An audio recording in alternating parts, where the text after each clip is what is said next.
와, 드디어 2023년이야. 시간이 너무 빨리 지나가는 것 같은데 이거 나만 이렇게 느끼는 거야? 얼마 전 내 가까운 지인 하나가 기초 화장품 고르는 것을 좀 도와달라고 하면서 이 제품을 한번 살펴봐 달라고 하더라고. 참고로 이 친구는 나름 민감성 피부를 가지고 있는 친구인데 화장품을 바꿀라 쳐도 뒤집어지기 일수라서 한번 정착하면 좀처럼 제품을 바꾸기 어려워하는 친구거든. 게다가 요즘은 스트레스를 좀 받는지 잘생기지 않던 좁쌀 여드름에 일명 뾰루지까지 생기기도 하고 말이지. 해서 아마 주변 사람들에게 도움을 요청한 것 같고 회사 동료들 중 한 분이 이 제품을 추천한 것 같더라고. 자, 그럼 그 제품이 무엇이냐? 바로 어송초라고 다른 말로 양모밀이라고도 불리우는 바로 그 식물에서 추출한 어송초 추출물을 주기능 성분으로 한 아노아 어송초 77% 수딩 토너라는 제품인데 안후하면 대략 3주 전쯤, 그리고 바로 요 몇 시간 전에 사막여우님 영상에서 또 한번 언급되었던 파운더즈라는 회사에서 론칭한 바로 그 브랜드인데, 이건 내 개인적인 생각이기는 하지만 특히나 화장품에 있어서 그 안에 들어간 전성분을 속이거나 사용해선 안 될 성분들을 몰래 집어넣어 만들어진, 정말이지 말도 안 되는 퀄리티를 지닌 제품이 아닌 이상 사실 욕심의 눈이 멀어 그 제품을 앞세워서 단순한 돈벌이 수단으로 삼으려 했던 사람들이 문제인 것이지, 제품 그 자체는 사실 죄가 없다고 생각하거든. 게다가 좋은 줄만 알고 이미 구매해서 사용한 사용자들은 비록 이게 판매 방식이나 회사 그 자체에 문제가 있어서 이슈가 되고 있는 것임은 익히들어 알고 있지만, 한편 내가 사용한 이 제품 다른 문제는 없는 것인지 괜히 찝찝하기도 하고 또 얼마나 불안하겠어. 해서 시기상 이 제품에 대한 영상을 잘못 올렸다간 괜히 안 올리는 것만 못할 수도 있겠다 싶기는 하지만 그래도 한번 올려보도록 할게. 사실 몇 시간 전 올라간 사막여우님 영상이 이렇게 이슈가 되기 전부터 실제 이 제품 자체에 대한 궁금증으로 나름 제품 분석을 진행하고 있었거든. 더하여 꼭 안화 제품이 아니더라도 어성초 추출물을 주기능 성분으로 하는 제품을 찾고 있었거나 별다른 이유 없이 최근 들어 피부가 자극을 받아서 울그락불그락 한다던가, 게다가 갑작스럽게 올라오는 뾰루지 등으로 고민하고 있던 친구들 경우 이 영상을 끝까지 보면 좋을 것 같아. 자, 그럼 언제나 그렇듯 구독과 좋아요, 알림 설정 부탁하고, 여러분의 이 관심과 행동이 나에게는 그 어떤 것보다 큰 힘이 되는 거 알지? 그럼 시작한다. 일단 이 제품의 총 전성분 수는 28가지로 이 중 각종 추출물들이 한 10가지임을 감안할 때 들어간 전성분 수는 나쁘지 않은 것 같아.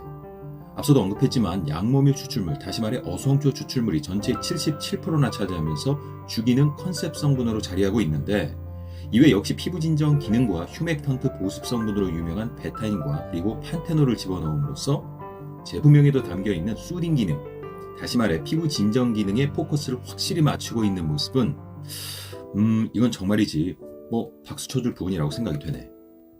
이후로 연달아 재미난 성분들의 첨가가 보이는데, 그건 바로 자그마치 7가지나 되는 히알루론산의 다양한 유도체 성분들이야.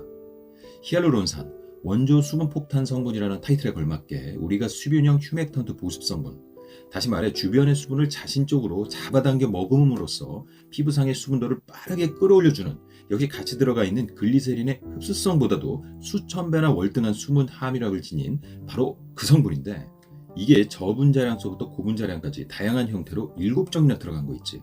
참고로 우리가 히알루론산을 주기능 성분으로 하는 수분형 보습제들 중에서 대표적인 제품으로 하다라보에서 출시한 고쿠준이라는 제품을 꼽곤 하는데, 여기에 들어가 있는 히알루론산 성분이 소듐 하이알루로네이트, 하이드롤라이스드 하이알루로닉 애시드, 소듐 아세틸레이티드 하이알루로네이트, 이렇게 3가지의 히알루론산의 피부 침투성에 대해서 그럼에도 불구하고 하도 이야기가 많으니까 이번에 보니 하다라보에서 이 히알루론산을 발효공법과 접목시켜서 락토코쿠스 하이알루로닉 애시드 발효 여과물이라는 형태로 새롭게 집어넣어뒀더라고.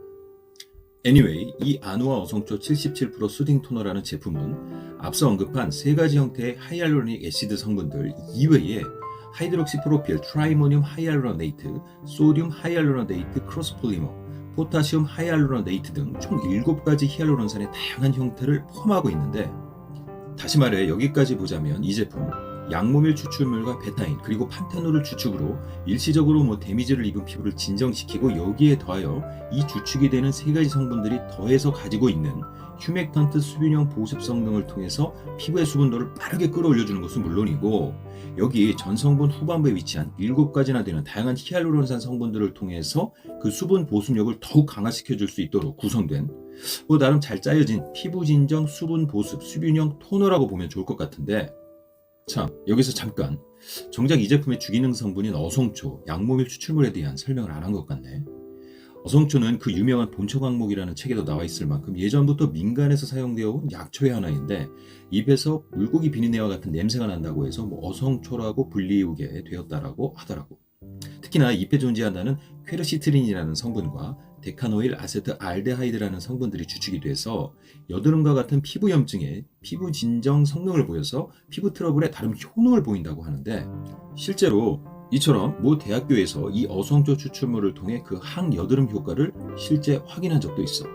이 논문에 보면 어성초는 항균 효과에 있어서는 실제 유효한 결과를 나타내지 못하였지만 항염, 항산화 작용에는 유효한 효과가 있었으며 이는 염증이 생긴 이후에 염증을 억제하는 효과가 있을 것으로 판단되며 이에 여드름 치료에 응용될 수 있을 것으로 생각된다 라고 되어 있는 거 있지. 다시 말해 어성초 추출물 즉 양모밀 추출물은 여드름과 같은 피부 트러블을 진정, 상태를 완화시켜주는 역할을 하는 성분으로 볼 수가 있다는 것인데 이게 바로 이 아노아 어성초 77% 수딩 토너에는 정제수보다도 많이 들어가 있는 거야. 그럼 역시나 이 제품 아쉬운 점은 없느냐? 물론 모든 제품들이 그렇듯 이 제품도 전성분 구성상에 다소간 아쉬운 점들이 보이기는 하는데 첫째, 이 제품이 피부 진정에 초점을 맞춰서 이에 잘 맞게 어성초 추출물을 비롯해서 베타인, 판테놀까지 잘 구성해 놓은 것까지는 좋았는데 지난 영상에서도 말했지만 이 히알루론산이라는 성분은 간혹 염증 반응에 예기치 못한 격렬한 반응을 촉발시켜서 오히려 피부를 자극할 수도 있거든. 그런데 왜 굳이 이 성분을 그것도 보란듯이 7가지나 되는 다양한 형태로 집어넣었는지 이 점은 무척 아쉬운 대목인 거 있지. 오히려 수딩과 보습의 측면에서라면 알로에베라의 추출물이나 그에 관련된 성분을 넣지 왜 하필이면 히알루론산을. 물론 히알루론산은 일반적으로 자극이나 피부 유해성도 거의 없는 피부에 부족해진 수분을 그것도 피부의 안과 밖에서 동시에 채워나갈 때 매우 효과적인 성분이기는 하지만 이 성분을 뜬금없이 전성분 후반부에 나열함으로써 특히나 히알루론산에 반응하는 몇몇 민감성 피부를 지닌 친구들 같은 경우 이 제품을 선뜻 고르기에 약간 주저하게 만드는 그런 요소가 돼버린 거 있지. 그리고 둘째로 이건 무슨 추출물이라는 성분을 주기능 성분으로 가지고 있는 모든 기초 화장품들에게도 해당되는 이야기이기는 한데 이 제품도 그렇지만 보면 주기능 성분인 어성초 추출물이 전체 대비 77% 들어가 있다고는 해도 이게 어떤 순도 즉 어떤 퍼센트 농도의 추출물이 77%가 들어가 있는지 어디에도 말이 없거든. 정말 자신이 있다면 그리고 적어도 이를 주기능 성분으로 내세울 정도의 그런 중요한 추출물이라면 적어도 어떤 순도를 지닌 추출물 그래서 얼마나 넣었는지 그리고 어떤 방식으로 추출을 해 얻은 추출물인지 정도는 밝혀주는 것이 맞다고 생각하는데 이 제품 역시나 여타의 다른 제품들과 같이 이런 부분에 대한 설명이 없다는 것은 뭐랄까 굉장히 아쉬운 부분인 거 있지. 아주 극단적인 가정이기는 하지만 만약 어성초 성분 그 중에서 아까도 말한 그 약용 기능을 하는 성분들이 아주 비량 들어가고 나머지가 말 그대로 정제수로 채워진 그런 어성초 추출물을 77% 넣은 제품이라면 이 제품 그런 결과적으로 거의 정제수에 글리세린 조금 섞어 넣은 제품이라는 것인데 그럼 수분 보습성은 고사하고 바르고 나서 오히려 경우에 따라 피부가 더 당기면서 이걸 왜 발랐지 싶기만 할 수도 있다는 뜻이거든. 게다가 히알루론산 성분에 민감한 친구들 경우 괜시리 따끔거리기까지 하면서 말이지. 해서 결론. 요즘 들어 없던 뾰루지나 그간 잠잠했던 여드름이 살짝 올라오기 시작하는 등 뭔가 총체적인 피부 트러블이 시작된다 싶을 때 가볍게 사용할 수 있는 피부 진정 토너로 이 제품 사용하면 좋을 것 같기는 한데 단 만약 내가 히알루론산 성분이 들어간 제품에 대해 특히나 민감하게 반응한다든지 예를 들어서 나 같은 경우에는 이상하게 히알루론산 성분들이 들어간 제품을 바르면 얼굴이 살짝 화끈거린다던가 간질거린다던가 하더라고. anyway 이런 친구들은 좀 조심해서 사용하면 좋을 것 같고 더불어 건성 피부 친구들에게는 이 제품 하나만으로는 다소간의 피부 진정 효과는 좀 얻을 수 있을지 몰라도 피부의 건조함을 막는 데는 분명 한계가 있을 테니까 이후로 알로에 수딩 젤이나 아니면 가벼운 에몰리언트 보습제를 추가로 발라주면 좋을 것 같다는 생각이 드는 거 있지. 우리 피부 제때 수분 보충만 잘해주고 자외선 차단제만 잘 발라줘도 스스로 알아서 강건히 그리고 건강하게 그 상태를 유지하는 기관이니만큼 이미 망가지고 나서 큰돈 들여 복구할 생각하지 말고 오늘 소개한 이런 제품들을 통해서 꾸준히 한번 관리해보도록 하자고. 자, 그럼 다음에도 신박하고 재미나고 우리 플리비들에게 유익한 제품과 정보 들고 다시 찾아오도록 하겠고, 2023년 새해 복 많이 받고 그럼 또 보자고. 바이.